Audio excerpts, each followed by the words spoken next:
to a split edition of Whiskers TV. We're going to be in two parts this week. Part 2 will look exclusively at the Steelers-Panthers games from the weekend.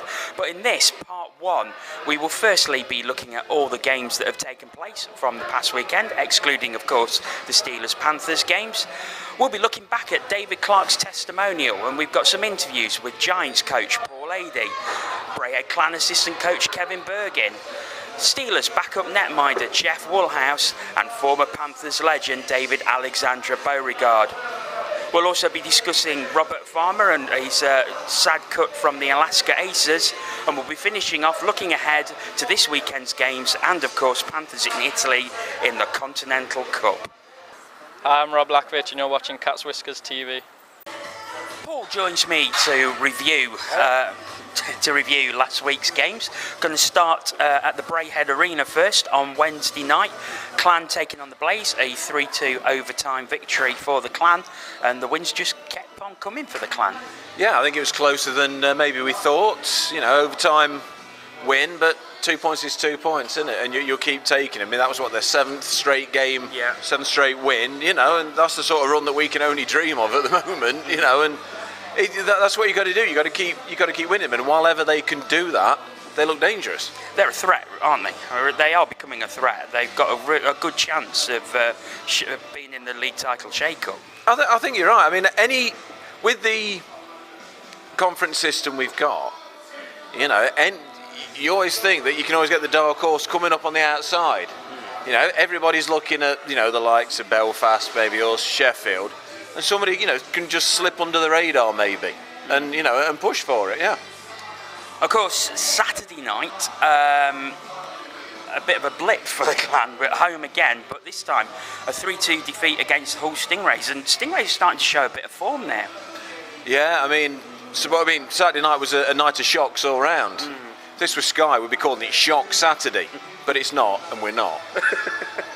So, I mean, surprise result, one of many.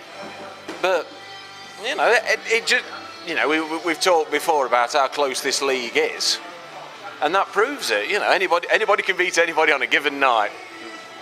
Well, cliche indeed. Perhaps the biggest shock on Shock Saturday, I said we weren't using it, was at Murrayfield, with the Giants going down. Out of burgers? No, Stovies. Giants, of course, going down 5-3 to a rejuvenated Edinburgh Capitals, taking a big scalp in the Panthers last Sunday, and then continuing that form by beating the Giants in regulation on Saturday.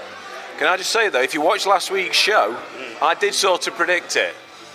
Yeah, you did. To be fair, you did sort of, yeah. Yeah, but still a big shock. I mean, in our defence the week before, we didn't really blame the fact we'd got a lot of injuries.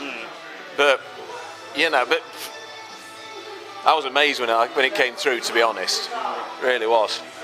But I suppose we've been saying it all season. It was one of those. We said the Caps would get one win, and then another one will probably quickly follow, and it has. And it seems the confidence they got from beating Panthers last Sunday, they took through to Saturday night, and you can only give them a massive amount of credit for that. Oh, I mean, sure, yeah, it's exactly right. You know, winning games does give you confidence. It does give you momentum. And it's how you then carry that over to the next game, which, you know, all credit to the Caps, they did in this case. And, you know, that's how you get a run going. A couple of tweets from Belfast fans on that very game. We got Mark Smith.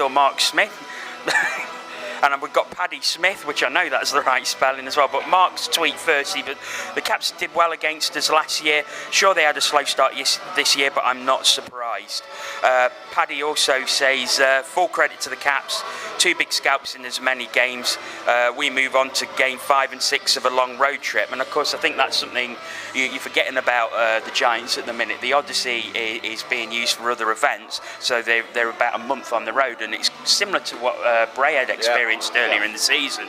It is. I mean, and that has its own effects. You know, I mean,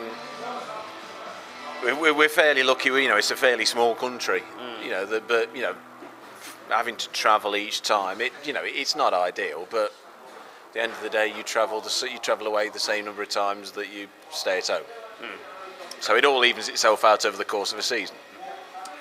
Also on Saturday night, Fife are playing Stars in the Challenge Cup. Of course, the raucous atmosphere of Fife Ice Arena coming to the fore once again, and Fife with a very, very good and well taken 4-2 victory against an informed Stars side. Yeah, again, it was a shock. No, we're not saying it again. No. Yeah, I mean, but fair play to Fife again. I think their problem at the moment is that, I mean, we've had a couple of comments about it, is that they are quite short benched, and they can, but they're doing the right thing. They're getting the wins at home, which gets the fans on their side. 80% whatever of your home fan don't go to away games. Well, so if you're keeping, you build a team to play in your own barn in front of your own fans. You win those games, keeps them happy. That keeps them on your side.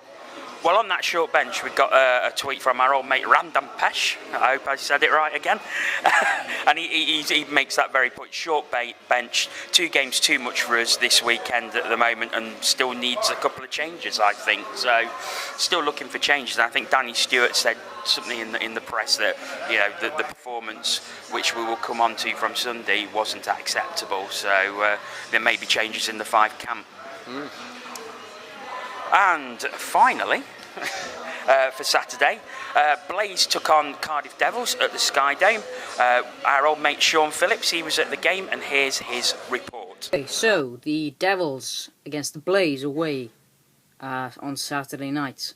I took the trip with Red Army Travel. Thanks to them for a great trip, as always. But the game itself, not a great game. Not a great game at all from both teams. Devils, did create a lot of chances. They weren't high quality chances though. There were stages where our finishing was very poor on the good chances we did create, and a defensive lapse. That leads a turnover, and Coventry's first goal is a great breakaway goal by one of the Henrik brothers. Can't think for the life of me which one it was, but it was a great move. Lacosta couldn't have done anything about it. Did brilliantly to try and get a hold on it. Went backwards, skating backwards. Obviously tried to sort of make Henrik make the first move, and I think he did, but it was just too good for him to stop. So, don't feel too aggrieved by that. But the Blaze weren't anything special. Definitely the more clinical. They deserved the points without a shadow of a doubt, but nothing special. The Devils were nothing special at all. But we did have a bit of a fight. We get a bit of a fight back. Andrew Lord scored in the last minute after Dan Lacosta was pulled, and we could have, the game could have gone a different way. Mac Faulkner, someone played a great pass across the crease. It might have been Thomas Kirker. Great cross crease pass, open goal, literally in the crease, and Mac Faulkner's on the doorstep and fans on it on an open goal.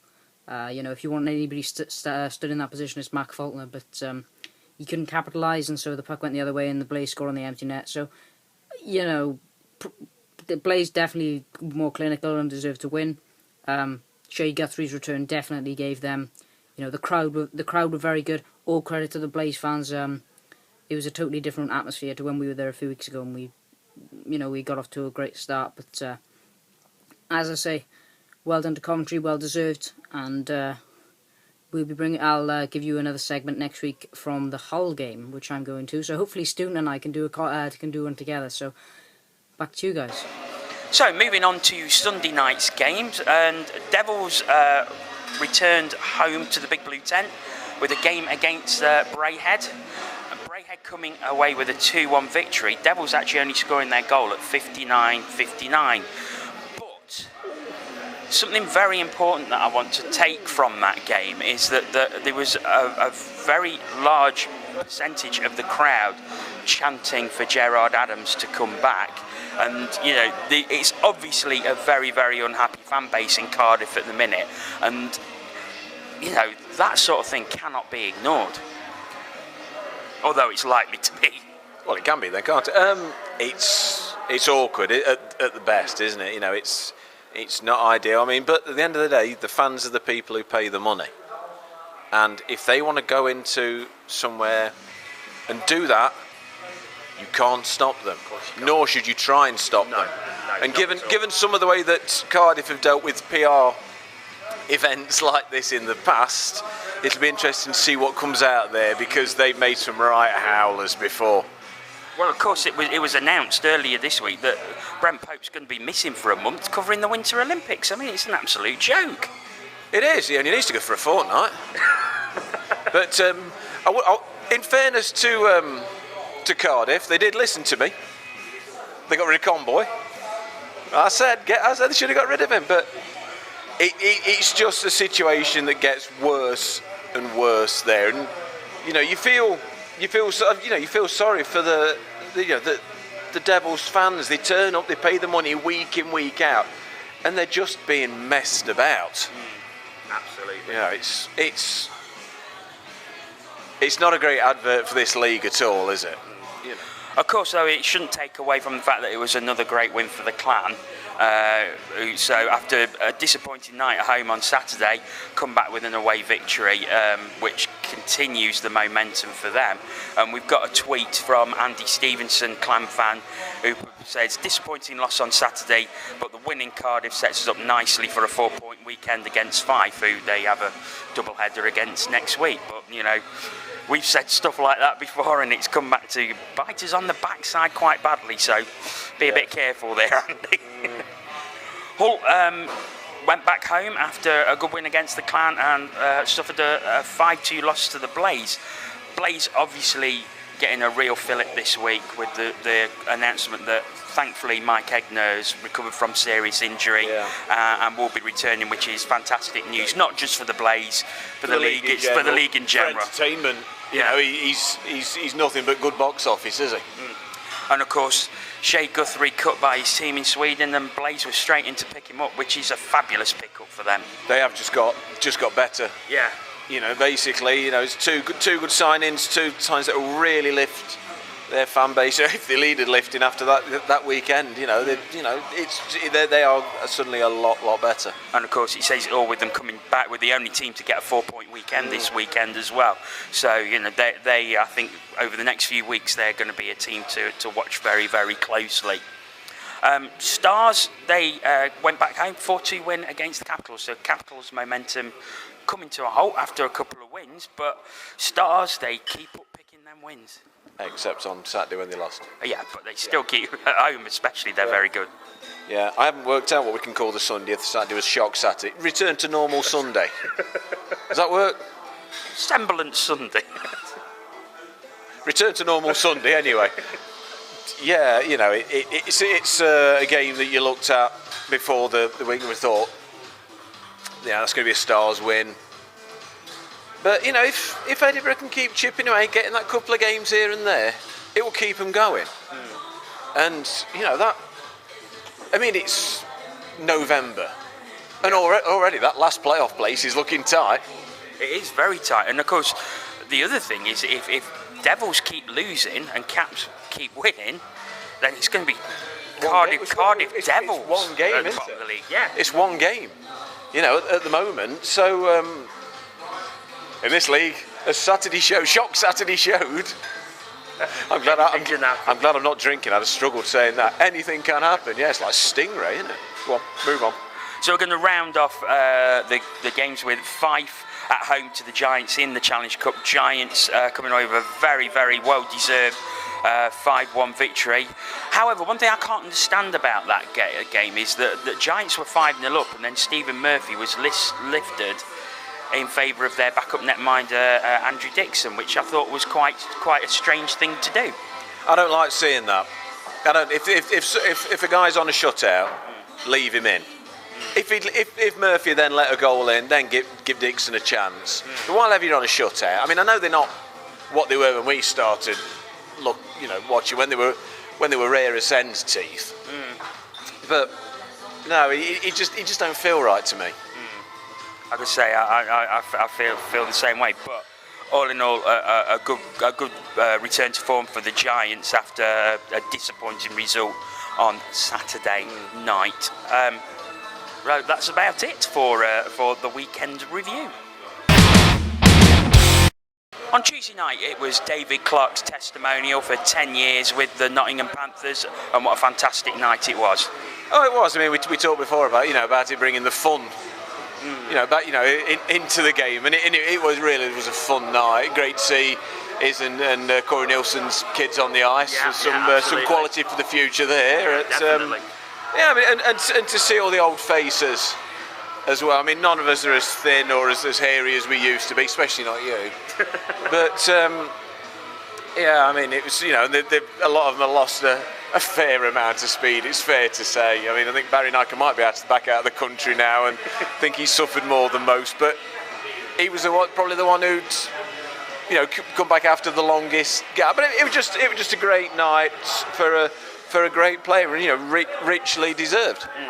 And I think a hell of a lot of credit has got to go to Chris Ellis as well, and the organising committee for putting on such a fantastic night's worth of hockey, getting the players in that they got in. And also I was really impressed with the number of British players from other clubs who also came to take part, even though some of them were injured and were just active, but they still came along. I was impressed by the whole organisation. It was a good crowd as well. 3,000 there for a testimonial. Yeah. That's a fantastic crowd. It's brilliant. Yeah, I mean, there is one thing that slightly worries me though. What's that? Does the game count to our losing streak?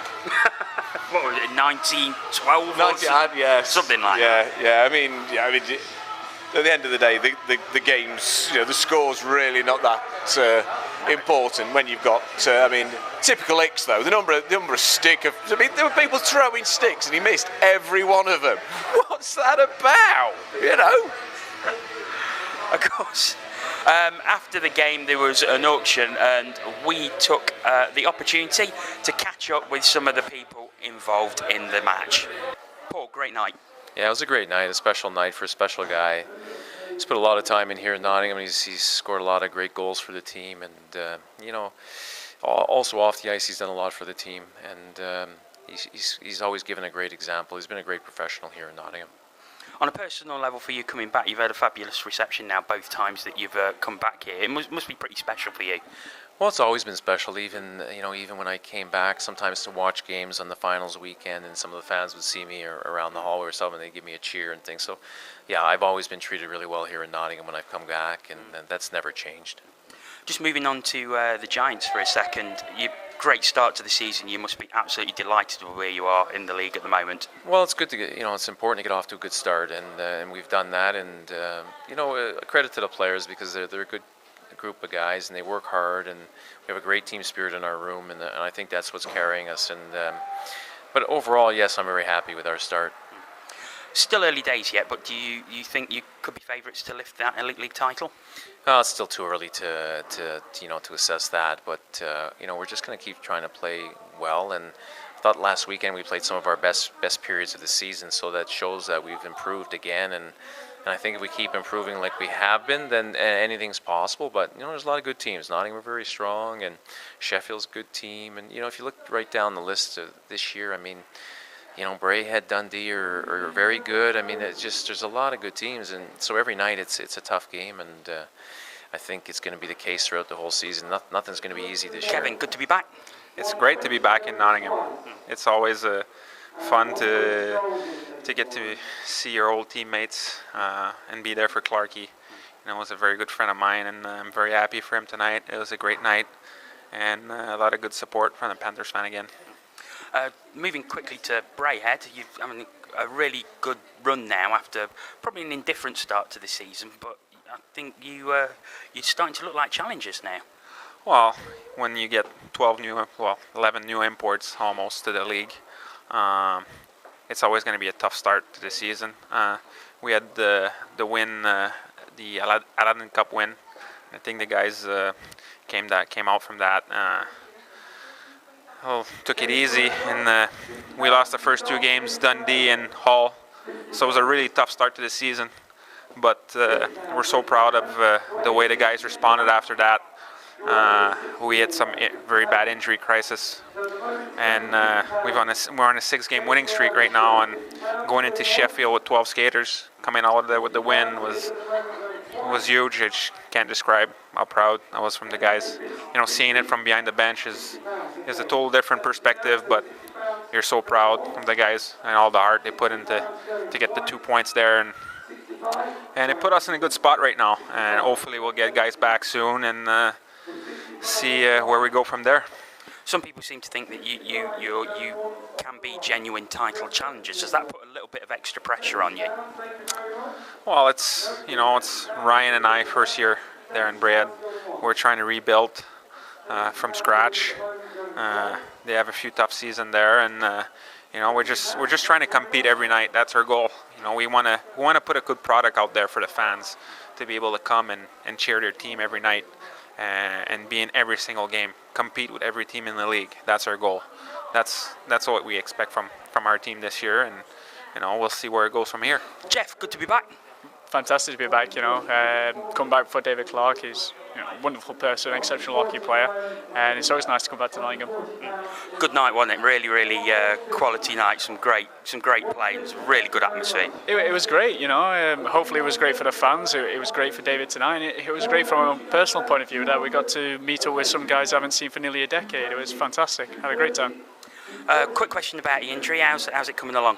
To be honest, it's not progressing the way we would have hoped. I can do everything apart from butterfly, which for a goalie is kind of not so good. So it's a case that I go and see the specialist tomorrow, and then hopefully he'll give me some advice and take it from there. When you aiming to be back for? Well, like I say, I was hoping to be back for round about this period a few weeks ago. So it's a little bit of a setback, so I have to see what the specialists say, but the physio believes I could be back in a few weeks, so I'm just basically taking it day by day at the moment. David, glad to be back. I'm very happy to be back. It's always nice to be here. It's a magic place, and I spend most my best year here, so it's very nice to be here. So I believe you've retired now.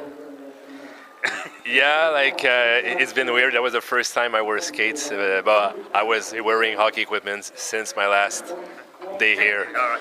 So you haven't skated for about 6 months, and you still managed to bag a hat trick. I was skating a little bit, but I was more gliding than skating. So, but I felt good, but I miss it. It's been a passion for me for many years, so it was nice to be part of it tonight. Yeah. You've seen the injury crisis down, so you don't fancy hanging about for a few weeks just while we clear that up? Yeah, the Pandy is pretty busy right now. Oh my, yeah. So I hope everybody's gonna be back soon. I know, the team need them really badly. So hopefully everybody's gonna be fine. So, any plans for retirement yet, or still just a bit of poker playing? No, I play poker, but I work for my dad's company right now for one of his. So it's new for me, but it's fun. So I like it. News out today that Robert Farmer has unfortunately been released by Alaska Aces of the ECHL. Big shame that, because we could really have done with a British player making the mark over there, and I must admit I'm quite gutted for him that it's ended so soon. Yeah, I mean, time and time again this happens, but you're always, a British player is always going to be. You have to work harder and be better than any of the Canadians, any of the Americans on the team, because that's who they're going to look to. But you're right. I feel sorry for Robert Palmer. I think he got the ability over there, to go over there and make his mark, but unfortunately he hasn't. But that happens in life now. The big question is, where next? I mean, obviously I would suspect Panthers are big favourites to pick him up, simply due to the fact that he was with us pre-season, and I would be absolutely delighted if the Panthers signed him. However, I think I would be happier if he managed to find himself another ECHL team willing to take a chance on him, or even a spot in the CHL. It'll be better for him. Definitely better for him, better for his game. I mean, we saw how much he'd improved previous season to last season with his time in Kazakhstan. Did he go to Kazakhstan? He didn't go in the end. He did go to Canada, but he was only there for one game. But obviously he would have been part of their. I think he was part of their pre-season training camp, which would have done him the world of good. Maybe just improved anyway.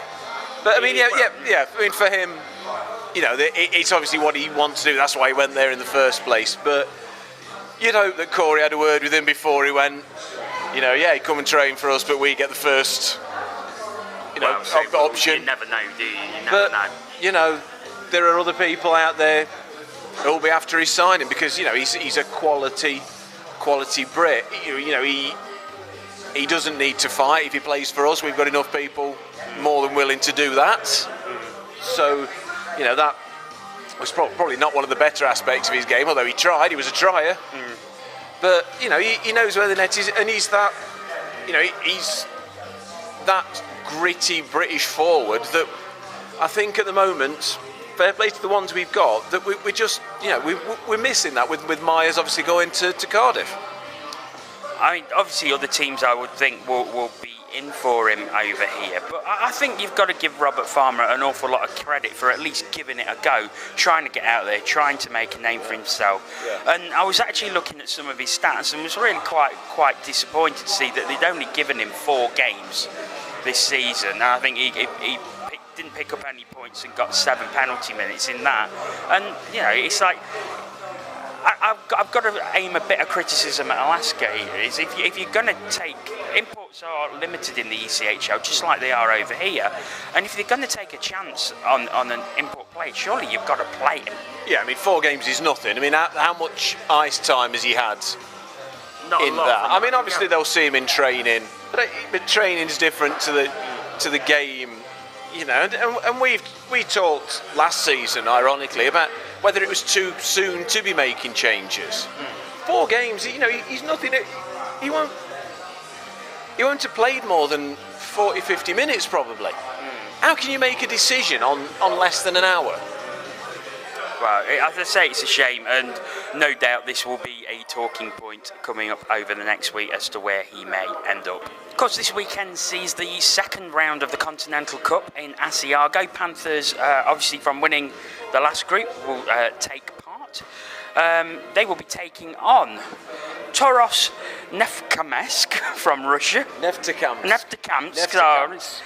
Yurtis Pavlodar from Kazakhstan, and of course the home team Asiago from Italy. That one was easy.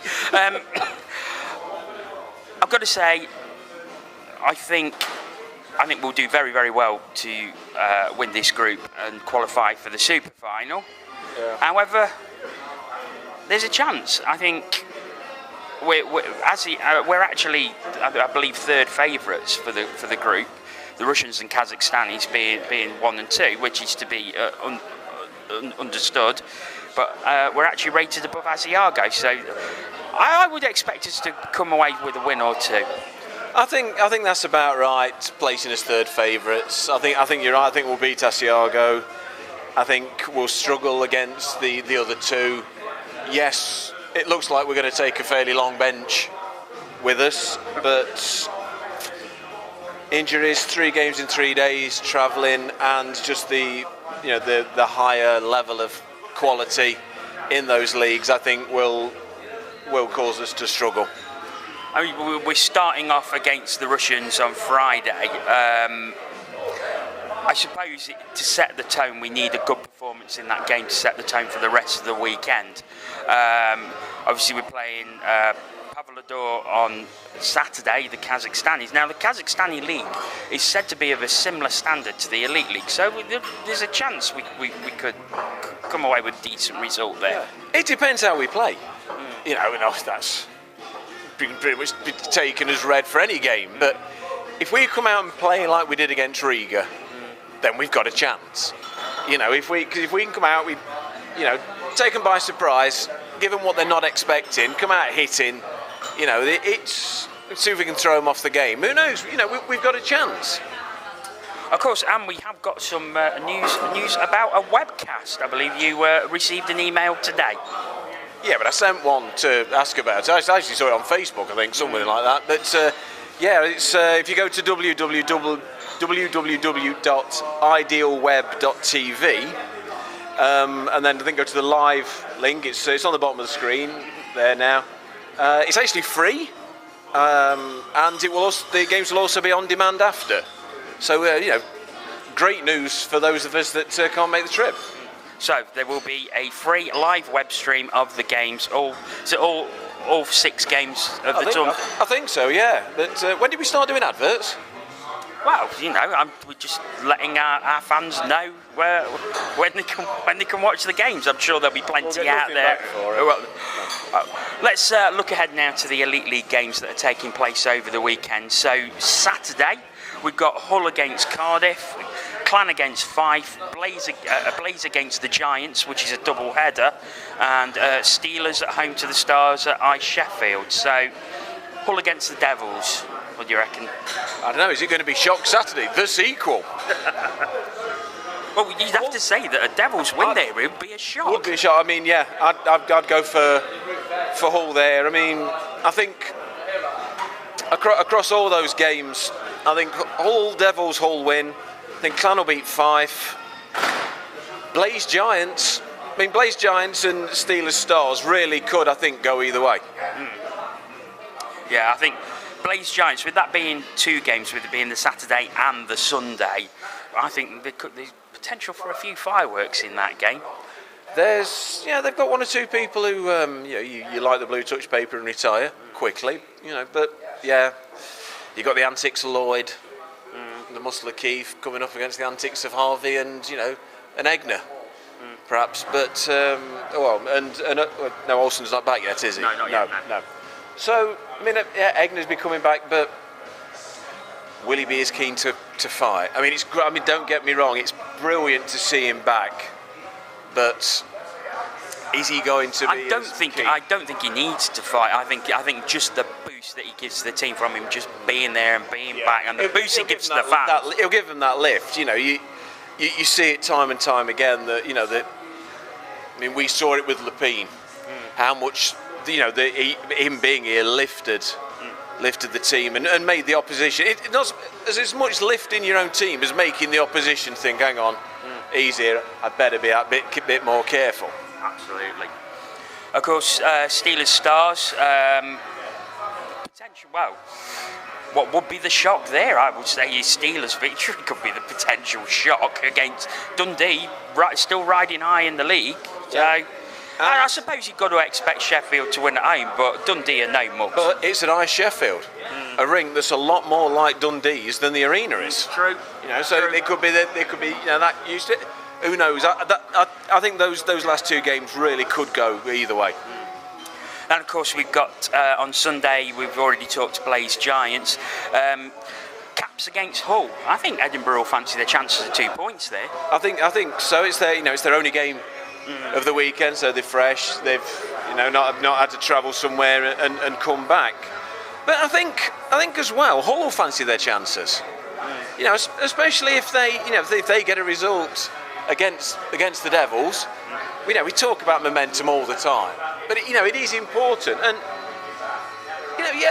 again, a game that could go either way. I'm really edging my bets tonight, aren't I? But I suppose one thing with Hull is the potent offence that they have. If they've got that ability to score 1, 2, 3 quick goals, and they can blow any team away on any night. And I think you're right, they do have a chance. They've also got the ability to let 1, 2, 3 quick goals in at the other end, unfortunately. But Hull, I think, are an improving side.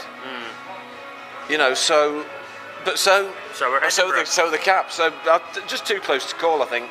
The next one, though, I mean, Fife Clan. Well, it's return of the night before. It's in Fife. Too close to call.